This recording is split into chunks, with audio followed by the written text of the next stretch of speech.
I'm Eric Newton, and this is The Together Show. We all know relationships take work, but what is that work, and how do we do it? As a former divorce lawyer, I've watched thousands of couples break up firsthand. Having seen the worst in relationships, I decided to try to help couples stay together.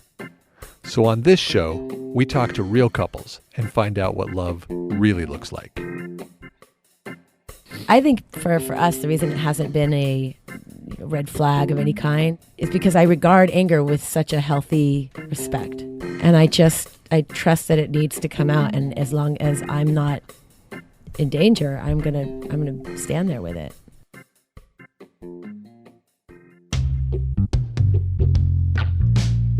Welcome to episode 7, everyone. Thanks for listening. As a reminder, we're trying something new this week. We're splitting interviews into 2 episodes. We'd love to hear what you think about this format, so let us know. If you didn't listen to yesterday's show, you should probably go back and do that. It'll give you some more context for what's going on today. Now, to refresh your memory, yesterday, David and Kate shared with us what it's like to come to polyamory after having started out in a monogamous relationship for several years. I ended with a question to Kate about whether she can really be happy for David when he's sleeping with another woman. And we'll start today with her answer to that question. And I'm also very excited because today is the episode in which we get to hear from Kate about her insights into anger. So with that, let's go to David and Kate. Can you really be that magnanimous almost with him? It's interesting because the several times he has been with another woman, they've been sisters of mine, meaning friends, girlfriends that I have a deep, warm regard for. Yeah. So there's a trust there, a sense that they'll care for his heart and sexually connect with him in a way that is different than I might. I have, however, in every episode, not wanted to be there. So I have not wanted to be a part of it. Which I know in some relationships it's fun to have sort of invite someone into your partnerships, into your bedroom. I have always wanted to stay away, and I think that is the part of me that can't hold what I would witness. But if I don't see it and I just know that it's happening and I hear and he tells me how beautiful or what happens afterwards, I want to know. I can feel a lot of joy. I just can't see it. So there must still be some. It drives something up for me if I'm not willing. Yeah, probably if I did it more too, it would give Kate an opportunity to work through stuff. Maybe I should do that, Kate, just for you, not for me. Great justification. So, Kate, I'm wondering if, having said that out loud, now you're thinking, gosh, I should probably go watch or be involved in one to test this, or is that not? I have enough. I've designed my life to push edges pretty consistently. I don't really want to push that one. I'll let you know if I change my mind. You got to know which edge to push. Well, and actually, if David, if you did say to me, I want this experience, then I would, for the sake of giving that experience to you, and also there would be an opportunity for me. But I won't make it happen on my own. I'm not going to ask for it. Got it. You two have really crafted something that works for the two of you. And along those lines, I had a couple questions, kind of follow-ups from the first half. I really wanted to know, so you didn't even start into this until year 4 of your relationship, but you had some experience with open relationships prior to your getting together, it sounds like. So what caused you to decide to be monogamous at first and then to switch out of that? Can I start? Go for it, Kate. Yeah. From my perspective, when I fell in love with David, I was so completely enamored that I just had eyes for no one else at all. And for the first 3 or 4 years, it was sort of an ongoing joke in our community where they would call us the Gibbons, because the Gibbon monkey is more monogamous and stays lifelong partners. And then we would jokingly refer to them as the bonobos, the polyamorous monkeys. So it was kind of we were the ground. We stood the ground for the last of the Mohicans of the Gibbons in our tribe of people that were still in a closed relationship, closed marriage. But I think the turning point was really when we had tried for 2 years to get pregnant. because eventually I did convince him to go for having a child, even though he had earlier said that was not on his plan anymore. You can see how things go in this relationship. My way. When Kate's happy, I'm happy. It's an insightful place to be. Yeah. And so we tried for 2 years, and it was a really rough up and down kind of ride to no avail, with some hardship there. And at the end, when we both kind of let go of it, and I let go of having a child, and it could see a future of just having a wonderful life with David, doing what we love, and just the two of us, and traveling and doing projects we're interested in, the freedom without having a child. The other freedom that came into my mind was, oh, well, and goody, can I have some more freedom? But it was sort of a way to heal and let go of that other dream of having a child. When you began the explanation, you said that at first I was so enamored with David. It was almost a setup to say, and then I was less enamored with David. And I know, that's what I was thinking when she said it. I'm like, what are you talking about? Yeah, so where are you going with this? I was going to ask you, David, if that was one of the initial concerns that you had that manifested as jealousy at the beginning, and how you worked through it. I don't actually feel that she's less enamored with me. I mean, I feel like she's more enamored every day, or she loves me more every day. So not in that way. Not that, oh, she's getting tired of me and she's looking to move on. I don't have that feeling at all with Kate.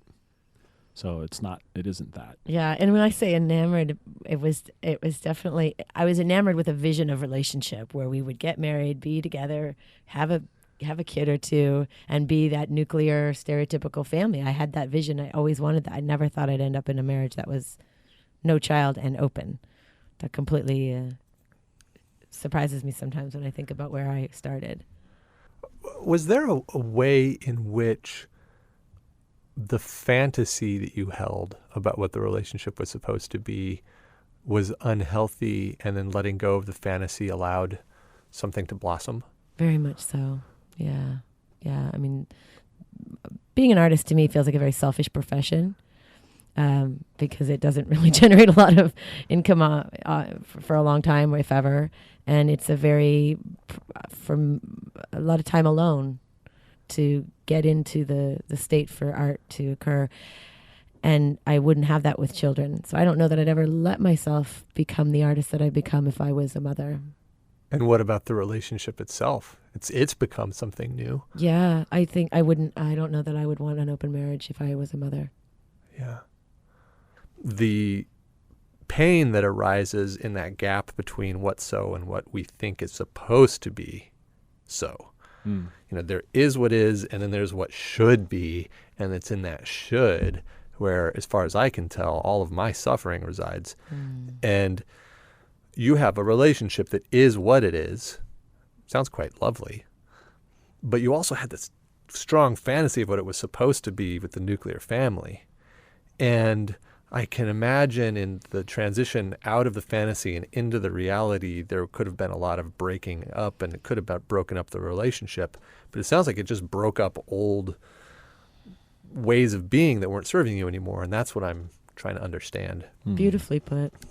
It didn't seem like it created difficulty for us, moving from having to wanting to have children to not have children. Well, Yeah. I would disagree. It didn't create difficulty for me and David. Yeah. But I went for a year into an art studio and went into a very deep grief. I created art with the grief and wrote poetry and painted and danced, but I was in a grief state for about a year after letting go of that's true. mother. It definitely affected you more than it affected me. And then I suppose that if you look at it from the outside, that phase, which was just a couple of years ago, it could look like it was putting strain on the relationship. It didn't feel that way to me. But when I look back on it, I think, wow, there was a lot of difficult times going through that, and there were definitely some dark times there. Dark meaning. I made a comment of this recently. She changed studio. She moved from her old studio to a new studio now. And in her old studio, I would only go if I was invited. It was Kate's space. And she had a space where she was working stuff out, and she was working it out. And she would invite me occasionally, but I didn't go to her studio very often. Now I'm at her studio a lot more frequently, and it's just a different. She's got to a different place with it, I guess. Right? Sounds pretty metaphorical.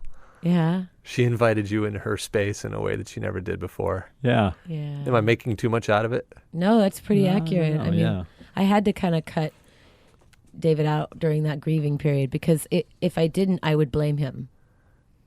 Oh. Because I could feel that would be a natural direction to feel or go because we didn't have a child because you never wanted it or you couldn't or you're older and it's your fault or I could have just put it on him. And I knew that wasn't how I really felt, wasn't the truth. I didn't want to do that. So I just took all of it and stayed in my studio. I'd spend the night there sometimes and just work it out rather than working it out on him. And she created some beauty. I mean, some of her poetry from that time is just really deep and powerful, and she painted a lot, and she was very creative during that time too. So, you know what's amazing to me is how you didn't feel abandoned, David, because I can imagine you going there just as Kate could have gone to blame, and her way of protecting you from that and the relationship was to go internal. You could have very easily said, well, I'm being left alone. Yeah. I mean, I don't know if I did feel abandoned. I don't think I felt abandoned during that time. Perhaps that's doesn't.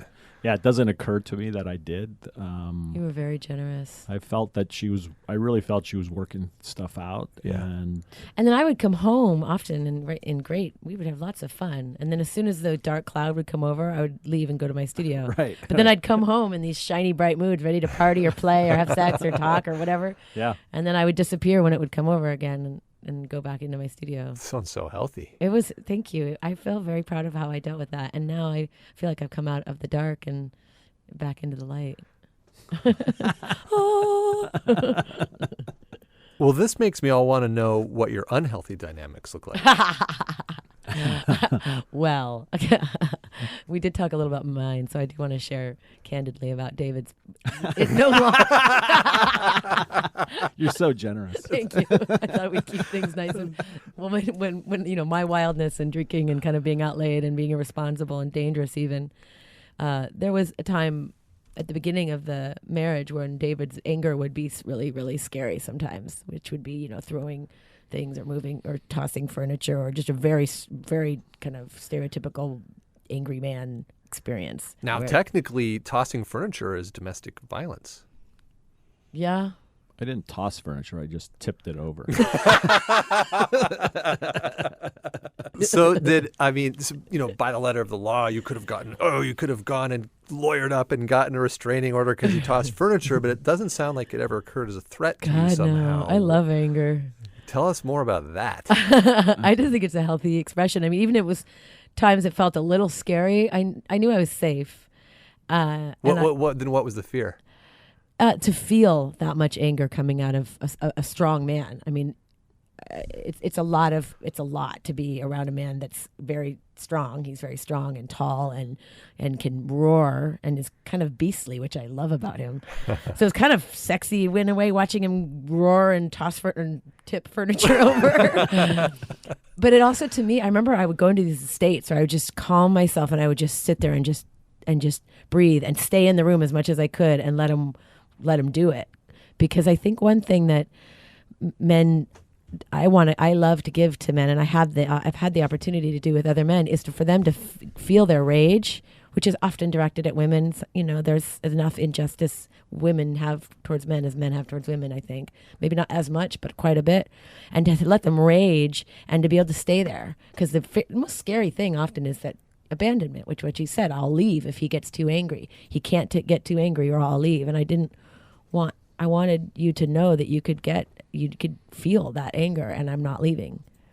How did you learn that extraordinary piece of wisdom?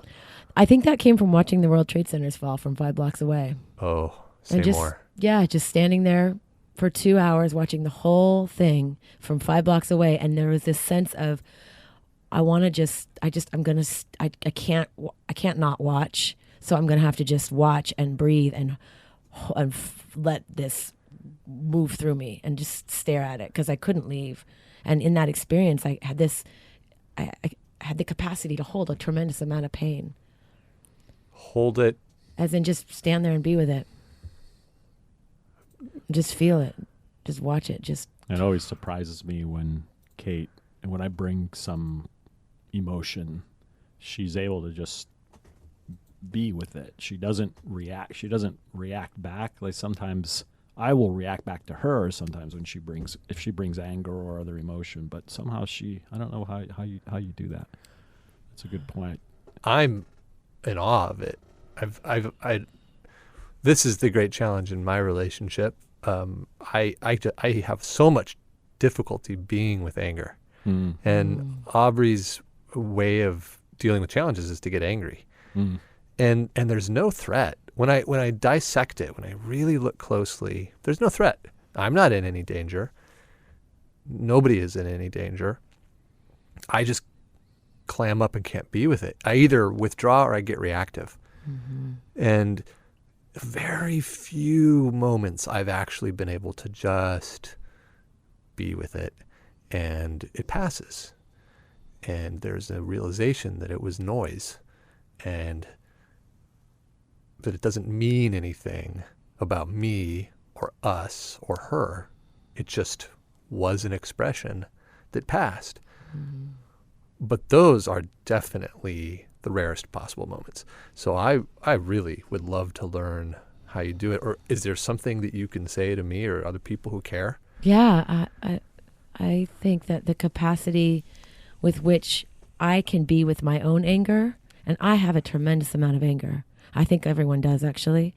But I've been able to be with my own anger, meaning when I get angry, I'll put myself in a safe place and I'll be angry.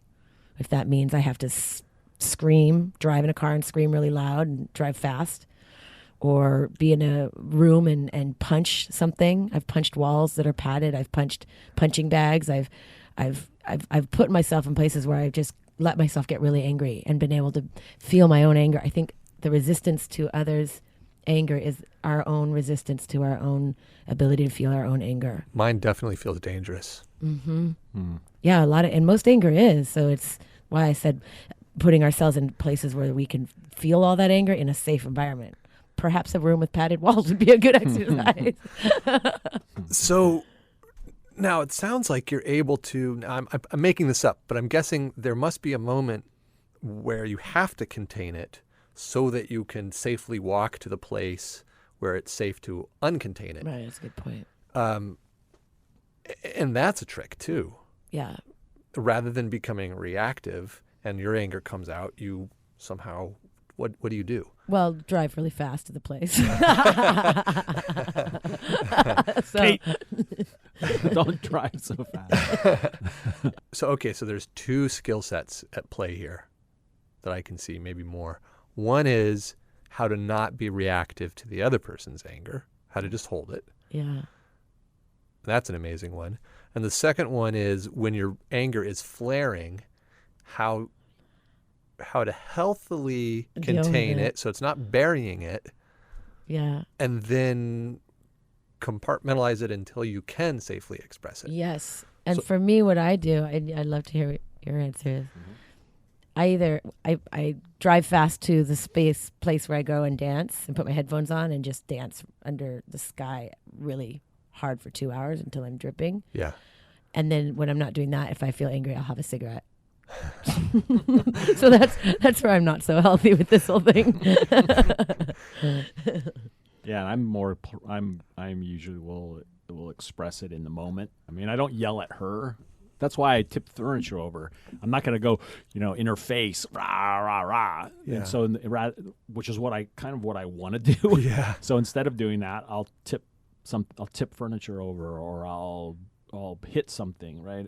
That's usually what I'll do is I'll hit something or break something or tip furniture over, so that I don't bring it directly to her. And how do you not feel bad about that you just did those things? I do. You do feel bad. Yeah. Like, I shouldn't have tipped over that furniture, but I did, and I'm going to do it anyway. Yeah, kind of. I mean, afterward, while I'm doing it, I don't feel bad. But when afterward, I look at the wreckage and I go, oh, shit, what am I doing? Yeah. Or, because, I mean, for me, maybe for most people, underneath the anger, there's a hurt.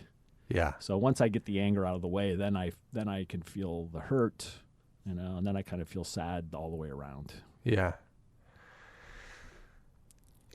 Okay, so what's clear to me is that you guys don't have an abusive dynamic. No. That's obvious. Yeah. And yet, when you hear a textbook explanation of an abusive dynamic, the abuser will blow up and then have remorse and be apologetic. But that's not what's happening here.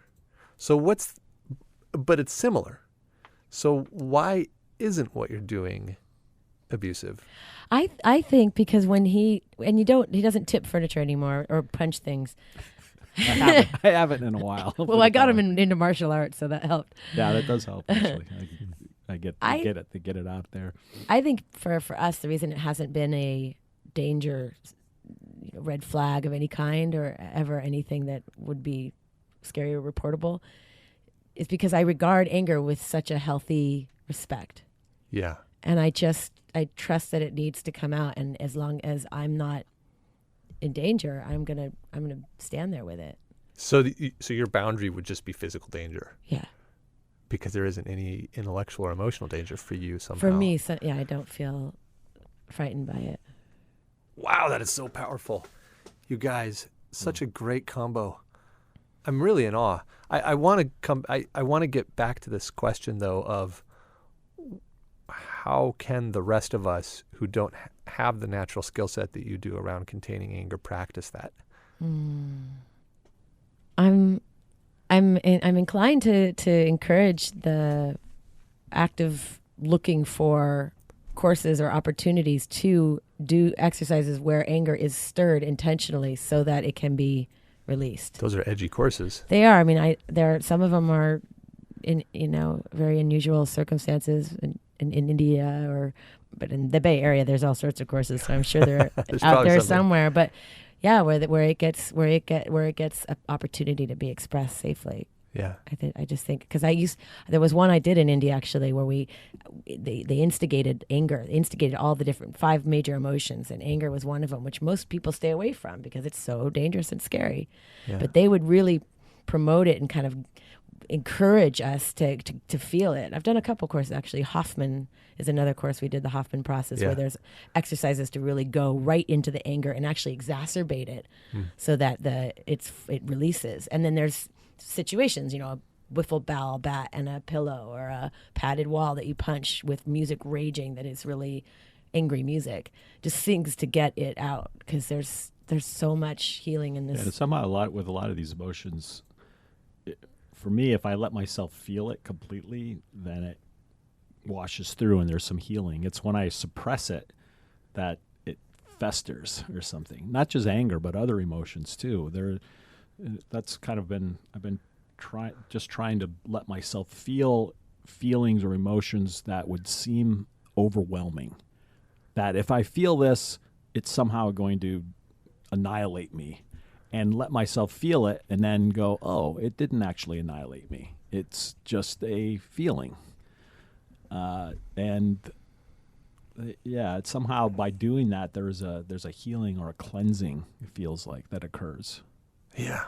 I'm just becoming so aware as you two were talking about this, how you're right, Kate. The reason I have no capacity for other people's anger is because mine seems so dangerous.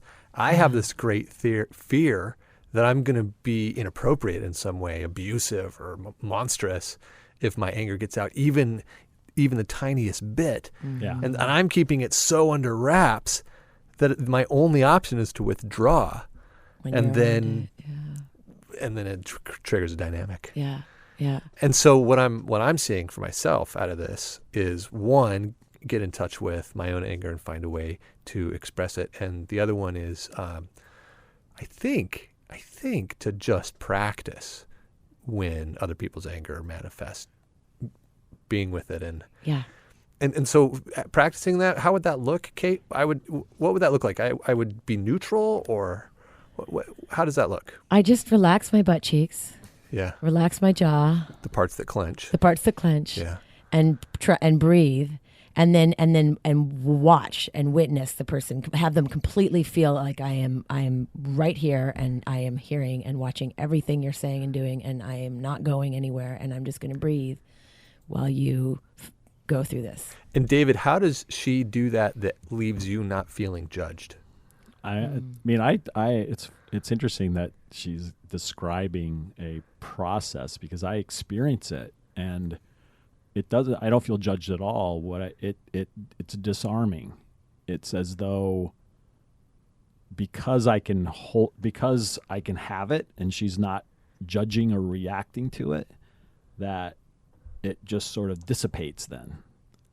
So I can remember times when you do that, and then I wonder, how can she just be so angelic about this? And it makes me love her even more. And then I want to grab her and make out with her. Which is the whole point of fighting, really. Makeup sex. So when it's happening, Kate, are you experiencing anything? Are you experiencing love, appreciation, acceptance, peace? What is there anything? I'm experiencing terror. Wow. Definitely feel my heart race and awe, kind of terror and awe and wonder at the wildness of human and the pain of human, because anger so comes from the, terror and pain. Yeah. It's kind of exhilarating for me. It wraps back around for me to the question of fear in open relationships that I wanted to talk about earlier. And it seems to me that the fear is always that the relationship would end, or maybe it's one of the primary fears that if your partner's falling in love with somebody else, that the relationship might end. And the reason it wraps around for me is it seems like when you're in a fight, it's fear that's really manifesting the anger, kind of as you said earlier, David. Mm-hmm. Is there a possibility that your relationship might end? Absolutely not. I mean, I don't. I look at it as we're fully committed to each other, and we say too our open relationship. It's sort of an experiment now. As long as it's supporting us and it's good for the relationship, then we're going to keep doing it. But if it starts becoming damaging somehow or something, I guess we'll have to figure it out at that time. But well, the interesting thing is David taught me this, that my job in the relationship, in the marriage, is to take care of the relationship, and his job is to take care of us. Huh. And this is a paradigm that we don't suggest everyone does, because it wouldn't work for everyone, but it works for us. That David's role, one of his roles, is to take care of us.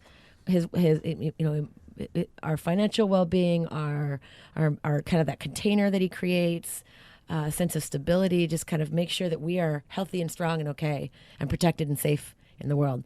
And then my job is to make sure we have fun, and that our relationship is sexy and playful and wild, and that our marriage is nurturing and fun and adventurous. And so for me, the reason I can answer so confidently, absolutely not would polyamory ever take us to a place of ending, is because I feel as if I'm holding the marriage and the success of the relationship in my heart and hands. And if I ever, in our open marriage, ever got to a place where it was threatening that, I would immediately stop. And I do. But what if you fell in love with somebody? I can feel love and not have it.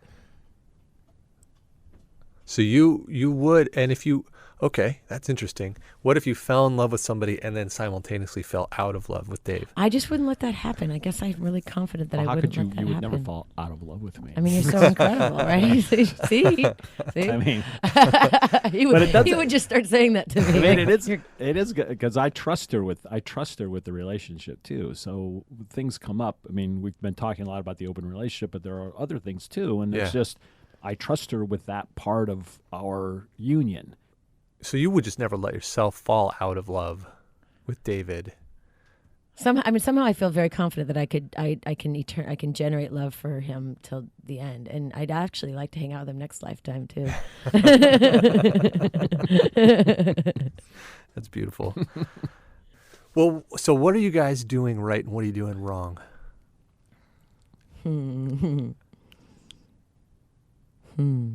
What are we doing right and what are we doing wrong? Well, doing right, like I said, transparency is, I think, one of the big things that makes a huge difference for me. So that we always are expressing what's going on for us emotionally, where we are, what we're doing, how we're doing it. That really works for me. And so does that mean if you're having a bad day, you sit down and talk about it? If you're having a good day, you talk about it? If you're angry, you talk, just like whatever's coming up for you, you're going to share it? Not entirely. We don't do a lot of processing of talking about our feelings. It's more those things that are so, the thing that sometimes there's a thing you just don't want to say because you're so ashamed that you want that you did that or thought that or felt that, but it keeps nagging you. Yeah, those are the things that are worth processing, if you will, or talking about. That's where the transparency matters. The rest of the stuff is less interesting or less common for us to. I mean, we'll share our ideas, but the stuff that's okay, this is important for me to share because I felt it. It's strong, and I want you to know this. And then that's important. That's the matter, the transparency that really seems to matter. Yeah. Okay. It seems like a kind of maturity in a relationship to suddenly realize, wow, I can share anything with this person because there's enough trust there. And if I don't, I'm doing us a disservice. Yes. Yeah. That's completely what we operate by. Yeah. And have you ever broken that rule? Well, the only thing I've done is held on a little longer than I wished I would have, just not spoken about it. But the interesting thing I've seen in the years, 6 years of that practice, if when I start to go down that road of, I'm just not going to say anything, I start to see the signs of distrust and arguments, silly arguments that we never argue over. And I think, okay, it's in the space. It's there. I think it's not about this argument. This has got to be talked about. And so enough research has had me realize just rip the Band-Aid off fast. That sounds like a great prescription for people, maybe when they are having arguments that they don't know what they're arising from, to look and what would be the question to ask in those moments? Often I'll say, is there something I am hiding from him? Is there something I'm hiding from him? Is there something I'm resisting sharing or telling him about? Is there some lie that I've lied to myself about that I haven't told him? Is there something I'm hiding? Because that's usually when the fights start. Yeah. Yeah, and when you do share that thing, your intimacy deepens. Right? Yeah. Right. And the trust gets stronger. Yeah, exactly. And that's the whole point of being in a relationship. Yeah. Wow. Well, guys, what a pleasure to talk to you about your relationship. Thanks for being so transparent with me about it. So thank you. I like to end with a very quick game of this or that. Is this like the newlywed game? I should do it that way. Separate people and come back. No, this is much simpler. I'm just going to say a this or that, and then let one of you answer which one you prefer first, and then the other one will answer also. Okay, so we'll start easy. Peanut butter or tahini? Peanut butter, of course. Peanut butter. But doesn't tahini have a place? Not in our house. Okay, along the same lines, Vegemite or Marmite?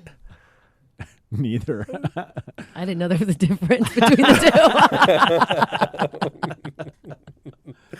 They're both awesome, is the answer to that one. I'll try them. Okay, now let's see. I'm going to borrow this one from another show I heard today.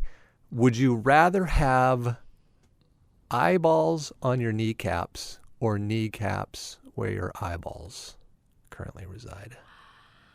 David. Eyeballs on my kneecaps. Why is that? Because then you see more. You have two sets of eyes. Yeah, but then when you get on your knees, you're smushing your eyes. I just wouldn't get on my knees. I could do the same. Most what I want to do on my knees, I could do on my side or on my back. So. Yeah. Okay. I would want kneecaps on my eyeballs because then I think I'd be more flexible. I could move even more gracefully or creatively. Oh, yeah. You just roll around on your head. Yeah. Even if you're blind, so what? Okay. All right. Enlightenment or $1 million? Oh, enlightenment. Yeah. No question. Okay. And last question. If you had to either live forever or, and I mean forever, or die in the next 5 minutes, which would it be? I would die in the next 5 minutes. I would live forever. Wow. Even through the heat death of the universe. Absolutely. In fact, I may. He's planning on it. That's another podcast. Well, guys, thanks for being on the show. Thank you. Thank so you, much Eric. fun. It was fun. The greatest thing about this show, you just never know where it's going to go. Once again, we get surprised by something that, or I did. Yeah. Because, Well, I'd known about the pleasure course because he had told me back then I'm taking this amazing course in developing human sensuality and sexuality. It's called the pleasure course, and this is what it's all about. And so I knew that he was part of that community, but I didn't know if he was going to talk about it. So it was nice that they were just very transparent about how that's made a difference in their relationship. Well, it takes a certain level of confidence in yourself to be able, they're just so secure. They are so confident in themselves. They're they're so secure in who they are and what they're doing that it's okay for them to talk that way. A lot of people aren't. Right. They wouldn't go there and not think twice about it. You know? Yeah, absolutely. Talking about secure in yourself. Holy cow. I was so in awe of Kate's description of her ability to hold Dave's anger. I mean, that's so beautiful. Yeah. I mean, he's not, in the world, he's not an angry guy. He's not somebody that's just flying off the handle. You saw him, right? He's this composed. Both of them, the minute you meet both of them, they're so welcoming and warm. Yeah. But everybody has anger, just like she said. And she allows him to express his and be in touch with it. Mm-hmm. And have it not be shameful or scary or a red flag. Right. And the ability to do that takes so much depth and courage and self-awareness. For sure. But that's something to aspire to. Like I said in the interview, it's that's my big game right now. That's what I'm interested in being able to do. Mm-hmm. I was so inspired by that.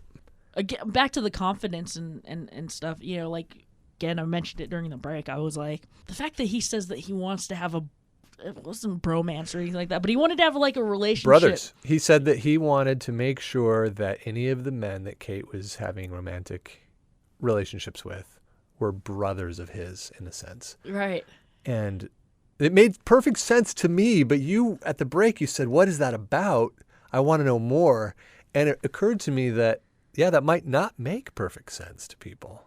Yeah, see, I find that interesting that didn't flag you, because most people, when they're in that kind of relationship, some of them, or from what I know, is most of them go, okay, do whatever you want, but I don't want to know about it. Right. I don't want to know that person. I don't want to hear about them. I don't want to know anything about what you're doing out there because I don't want it in my, I don't want it in my realm, even though I'm letting you do it. Yeah. But he's in that place where he's like, no, I want to know. Well, it made perfect sense to me because it's so obvious in all of his other actions how completely he adores Kate. Right. He wants to protect her and take care of her, provide for her. Right. And wants her to have a full experience in life. And a full experience in life includes having romantic relationships and sexual relationships with other men occasionally. But when she's doing that, he wants to have a sense of safety around it.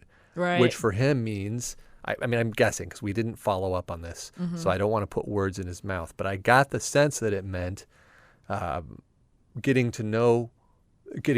knowing these men on a deep level gave him a sense of safety. He in a sense. Yeah, and that he wanted to understand something about that love. Right. Yeah. It was a nice perspective on it. It made sense to me, so I didn't question it. But I can see your point that it would have been a good topic to bring up again. Well, we're on kind of two different sides of this coin. So if you're listening and if you agree or disagree with one of us or have comments or questions, you should email the show and let us know what you think.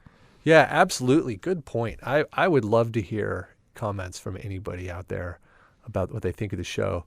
And also happy to read your comments or play your messages on the air.